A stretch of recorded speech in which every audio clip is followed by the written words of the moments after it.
Здравствуйте, дорогие друзья! Добрый вечер, добрый день, в зависимости от того, где вы находитесь. Сегодня у нас 11 мая, суббота.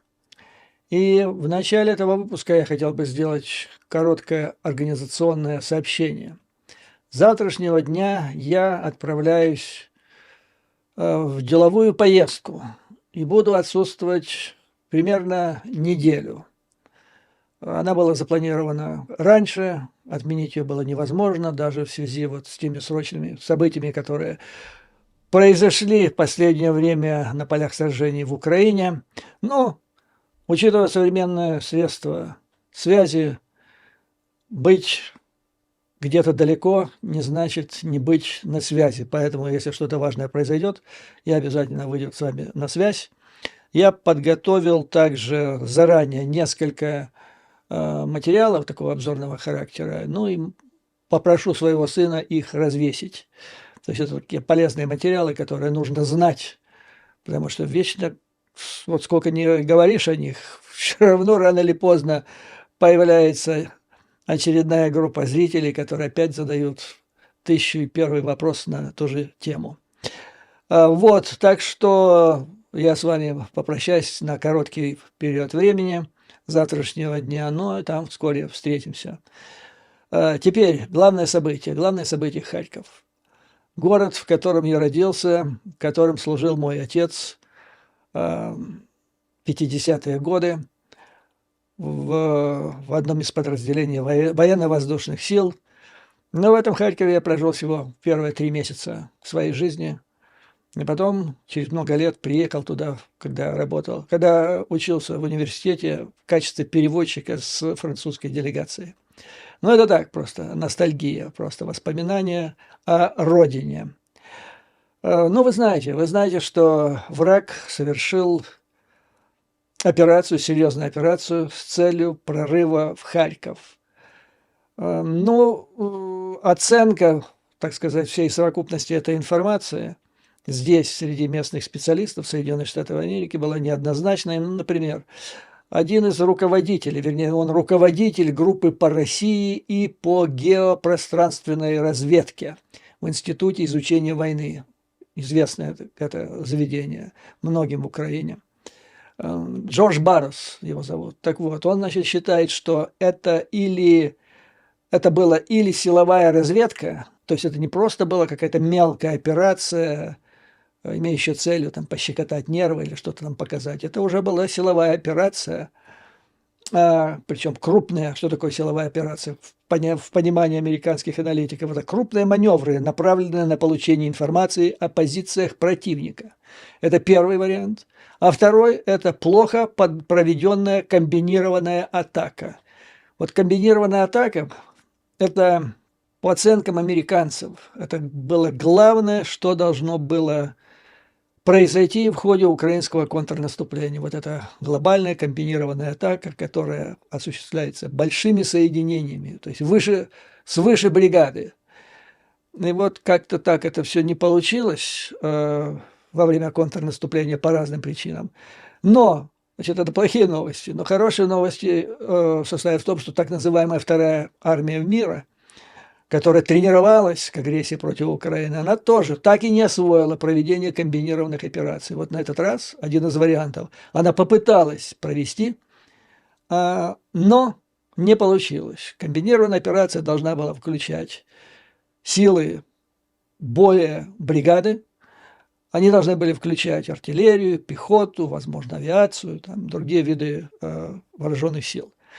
На этот раз из тех сведений, которые поступают, враг предварительно применил артиллерийский обстрел, массированный артиллерийский обстрел, после чего последовали атаки пехотой и бронетехникой. Значит, мне удалось получить информацию от людей, которые, ну, не совсем на поле боя, но очень близко там находились, рассказывают, что враг продвинулся, вернее, атака началась со стороны 2 населенных пунктов, под названием Пыльное и Стрелеча. 2 населенных пункта, пунктов под названием Пыльное и Стрелеча. 2 населенных пункта, пунктов под названием Пыльное и Стрелеча. 2 населенных пункта, пунктов под названием Пыльное и Стрелеча. 2 населенных пункта, пунктов под названием Пыльное и Стрелеча. В результате упорных боев ему удалось продвинуться вперед, но небольшое расстояние. В целом площадь, которую ему удалось занять временно, составляет примерно от 50 до 60 квадратных километров. Плохо то, что врагу удалось захватить высотки. И теперь, как говорят аналитики, для того, чтобы их оттуда выбить, необходима артиллерия, необходимы химарсы и авиация. Но это на подходе. Дальше я об этом расскажу. Второе негативное событие – это то, что врагу удалось захватить какую-то часть оборонительных укреплений. Они строились давно, еще до того, как туда вмешалось Министерство обороны под управлением Умерова, поэтому эти укрепления делались хорошо, как надо. И жалко было их потерять, потому что они действительно соответствуют тем критериям, которым должны соответствовать оборонительные укрепления в войну 21 века. Ну, кроме того, значит, что еще произошло? Состоялась замена командующего группировкой Харьков. Вместо Галушкина назначен Дропатый. Ну и люди, которые знают и того, и другого, расценивают эту замену как позитив. То есть считается, что Дропатый должен справиться с поставленной ему задачей. В целом, бои были напряженные, враг был остановлен. У него не получилось ни силовая разведка, ни комбинированная операция, как говорят американские, вашингтонские аналитики. То есть враг так и не научился, готовясь за 20 лет правления Путина, готовясь к агрессии, так и не научился проводить такого рода операции. По мнению аналитиков, вот даже вот Барос говорит, что непонятно, то ли это одно, то ли это другое, поэтому есть аналитики, которые предполагают, что это был отвлекающий маневр. Третий вариант – отвлекающий маневр. А следующим, это то, что скрывалось за этим отвлекающим маневром, следующим, возможно, будет удар из Сумской области в направлении населенного пункта Богодухий, с целью перерезать трассу Киев-Харьков. Но в целом нужно сказать, что здесь, в Вашингтоне, аналитики ожидали эту атаку. Почему? Не только эту, а вообще вот такого типа атаки именно в это время. Почему ожидали? Потому что образовалось вот какое-то окно, к сожалению, возможностей для Мордора, для проведения вот такого типа операции. Возникло оно в результате задержки с выделением помощи Украине в Конгрессе Соединенных Штатов Америки, который всецело на совести Трампа и его ближайшего окружения, там, вот этой безумной группировки во главе с Марджори Зеленой, или Грин, как ее настоящая фамилия. Они бились до конца, они продолжают биться, хотя здоровые силы друзей Украины преодолели их сопротивление, причем есть надежда, что преодолели основательно. То есть настолько, что после вот этого пакета помощи, возможно, удастся в конце этого года выбить еще один. Во всяком случае, над этим вопросом работают. И поэтому, значит, в связи с почти полугодовой задержкой с выделением денег на помощь Украине, которую администрация худо-бедно заполняла, соскребая со всех возможных сусек дополнительные миллионы, сотни миллионов и миллиарды, все-таки вот такое окно образовалось. Прежде всего связано с нехваткой боеприпасов. Ну и, естественно, возникло предположение, что враг попытается использовать прежде всего нехватку боеприпасов, артиллерийских снарядов, для того, чтобы попытаться откусить что-то. Именно откусить, именно что-то. То есть понимание было, что враг не способен в настоящее время, в принципе, на крупную операцию, которая бы привела бы к стратегическому прорыву фронта, выходу на оперативный простор со всеми остальными негативными последствиями. То есть вот на что они способны. Даже в тех условиях, когда у ВСУ была очень серьезная недостача с артиллерийскими боеприпасами. Но это окно закрывается, практически уже закрылось, о чем свидетельствует вчерашнее, по-моему, вчера, да, были серьезные удары хеймарсов на Донбассе. Ну и до этого были. То есть я вам рассказывал раньше, что когда речь идет о DPA, то есть помощь, когда выделяется за счет президентской инициативы, которая состоит в том, что президент просто берет со складов Пентагона необходимое вооружение и посылает в ту страну, которая срочно в этом нуждается. Так вот, значит, за время, прошедшее с момента утверждения и подписания президентом помощи на 61 миллиард долларов Украине, было поставлено по вот этому каналу DPA уже 1 миллиард долларов, потом 6 миллиардов было. Это по-другому. Это помощи Украине, инициатива помощи Украине. Это долгосрочная основа размещения на предприятиях ВПК заказов для ВСУ. А по линии DPA, то есть мы сейчас говорим о том, что срочно было, это 1 миллиард долларов. И вот теперь, то есть буквально накануне того, как враг решил предпринять эту операцию, был подготовлен пакет помощи на 400 миллионов долларов. То есть он конкретно был подготовлен на оказание отпора врагу под Харьковом. И содержание этого пакета, в общем-то, свидетельствует о том, что он направлен именно на решение вот тех задач, которые имеют место в этом регионе вокруг Харькова. Этот пакет включает, ну, судя по наполнению этого пакета, в частности, я разговаривал со своими контактами в Украине, ну, специалистами, которые понимают, что там происходит на поле боя, и жаловались, что нам бы хорошо, если бы поставили дополнительные пусковые установки в Хаймарс. Ну вот, в этом пакете помощи на 400 миллионов первым пунктом идет высокомобильные артиллерийские ракетные комплексы «Хаймарс». И дальше пишется «ракеты». Имеется здесь в виду не просто только ракеты «Хаймарс», а высокомобильные артиллерийские ракетные комплексы, установки. То есть Украина их получит, дополнительные пусковые установки, ракеты, а также 155 и 105-миллиметровые артиллерийские снаряды. Затем идут джавелины, боевые машины пехоты, Брэдли, бронетранспортеры М113.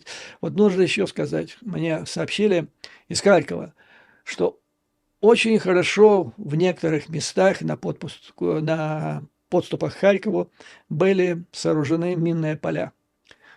Это делало ВСУ как препятствие для противника. И на этих полях вот за прошедшее время, прошедшие сутки, было похоронено значительное количество бронетехники противника. Кроме того, в этот пакет 400 миллионов вошли противоминные машины с соответствующей защитой, затем патрульные катера для прибрежных и речных операций. То есть речь идет не только о окрестностях Харькова, как я понимаю, а вообще о южной, юго-восточной Украине, где могут понадобиться и патрульные катера. Затем боеприпасы, гранаты, высокоскоростные противорадиационные ракеты для взлома вражеского РЭП и боеприпасы для стрелкового оружия общего назначения. В целом пакет направлен на укрепление обороноспособности Украины, особенно, это официальное заявление, против российского наступления в Харьковской области и вдоль восточной линии фронта.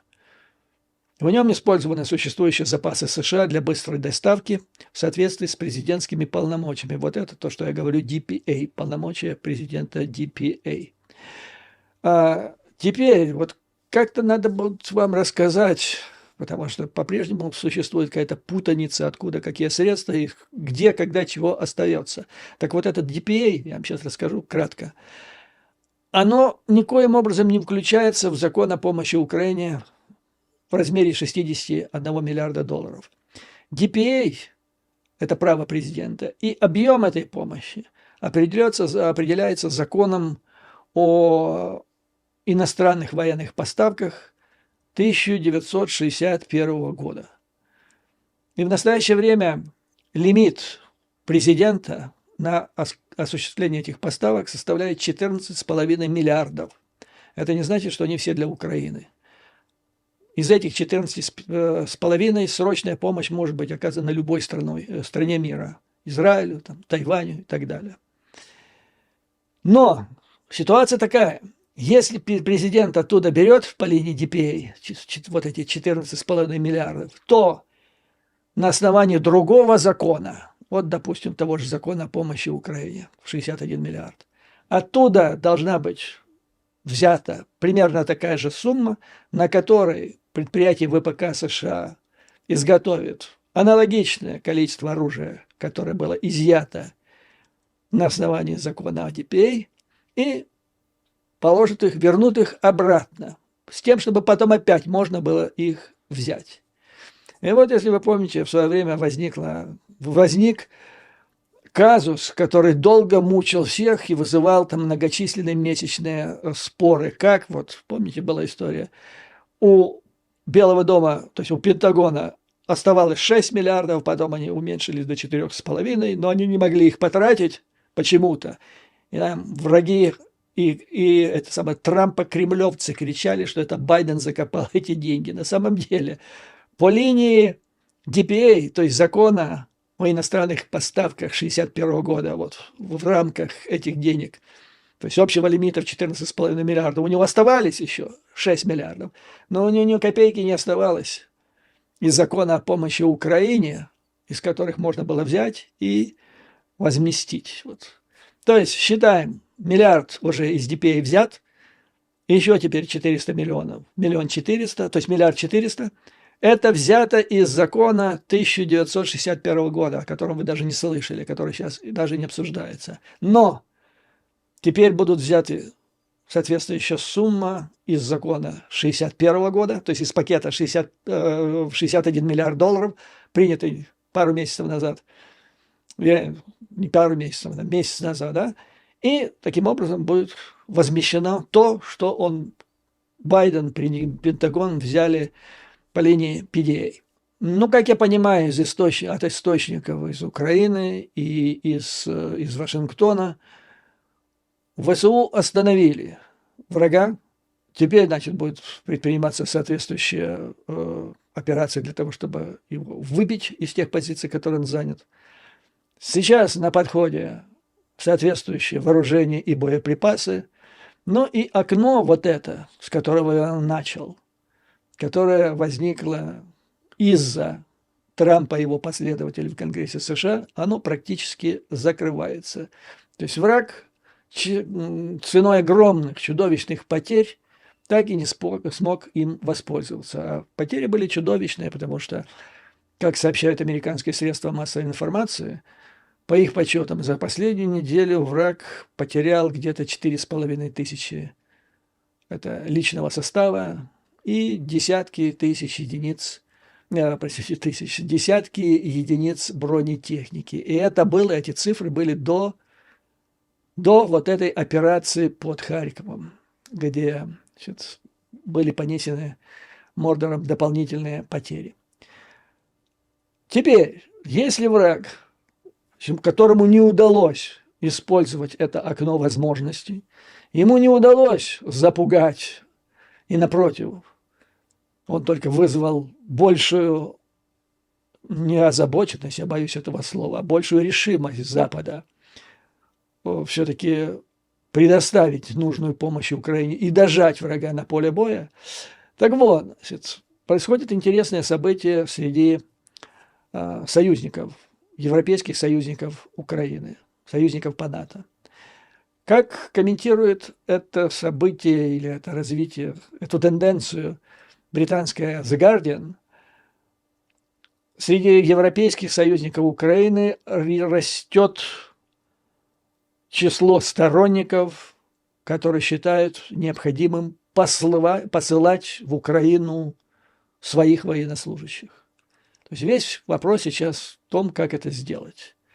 Так, чтобы все это сделать с умом. Поменьше риторики, которая иногда приводит к худшим результатам, чем события на поле боя.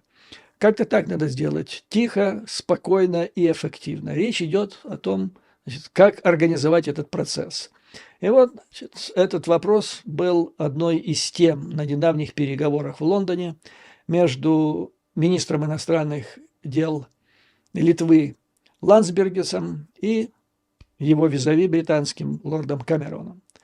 В ходе этих переговоров Ландсбергис высказал мнение, что нужно создать специальные коалиции западных стран, которые участвуют в оказании помощи Украине.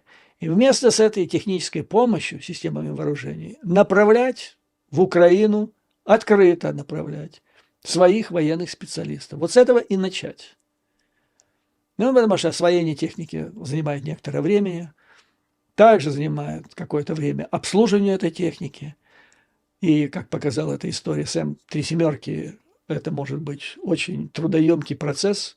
Ну, то есть были в течение первого года после начала российской агрессии была ситуация, когда 30% вот этих М-3 каждый конкретный момент они не действовали, потому что были проблемы с их стволами. Надо было их или чинить, или заменять. И вот они были в движении с поля боя за границей Украины, потом обратно новое там, и так далее. Целая история была. Так вот, чтобы это все избежать, Ландсбергис и предлагает провести такую операцию.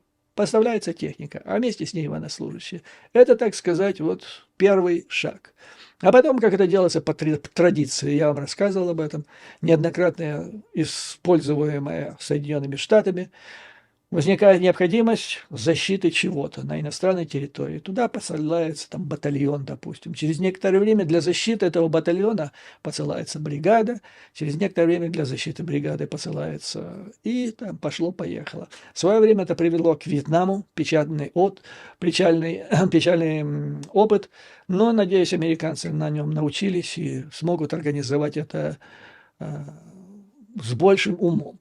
Но постановка вопроса, то есть она практическая, была Ландсбергисом, она была в развитии высказывания Макрона, который ошеломил западный мир высказыванием известным, да, о том, что нельзя исключать посылки французских военнослужащих в Украину. Потом соответствующим высказыванием Камерона.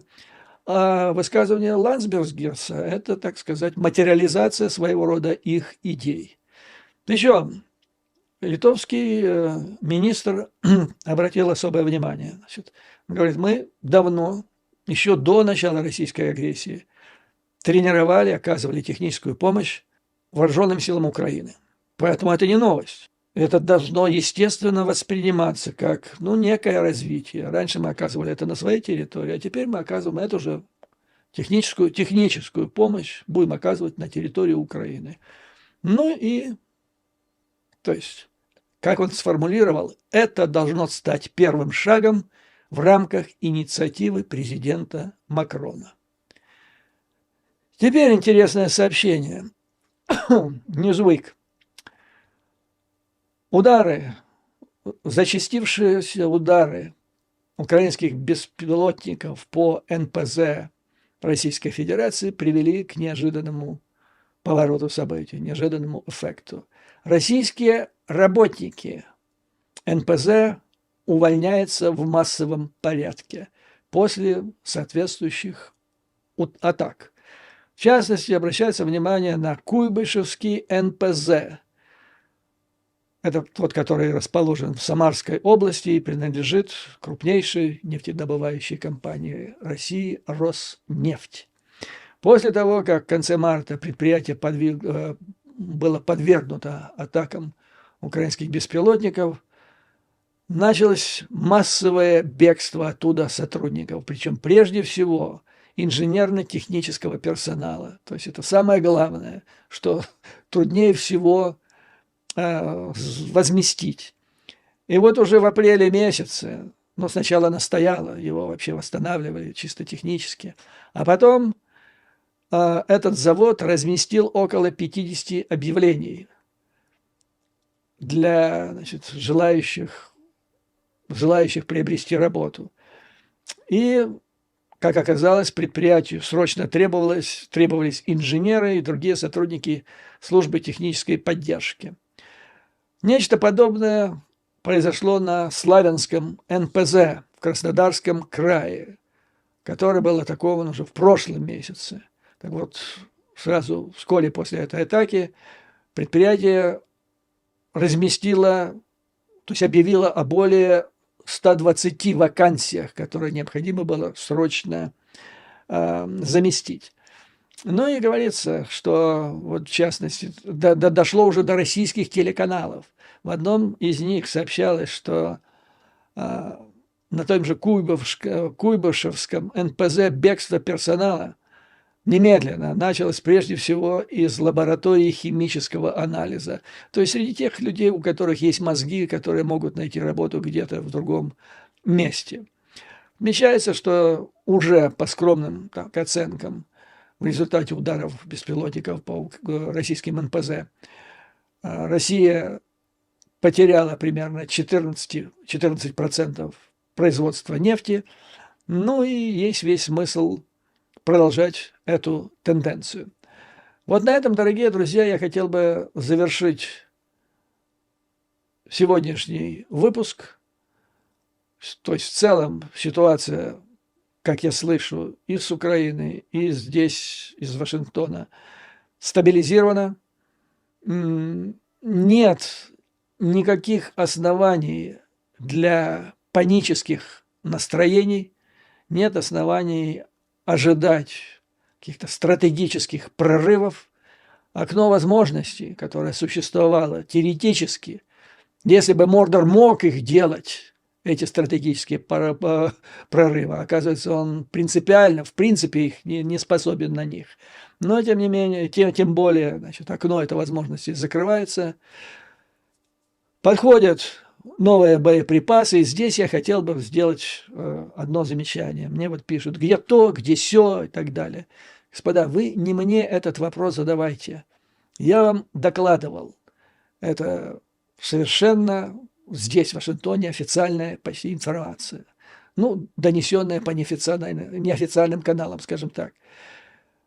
За последний год, как минимум, ЦРУ, который является технически поставщиком, главным и основным поставщиком оружия в Украину, по официальной и неофициальной линии, а они идут параллельно, и большой вопрос, что является основным, а что является второстепенным. Так вот, отработана скорость следующая.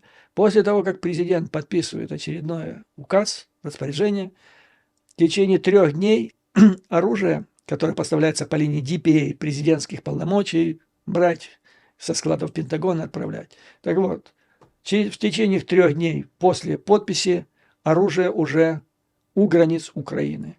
А вот там начинается иногда, к сожалению, свистопляски.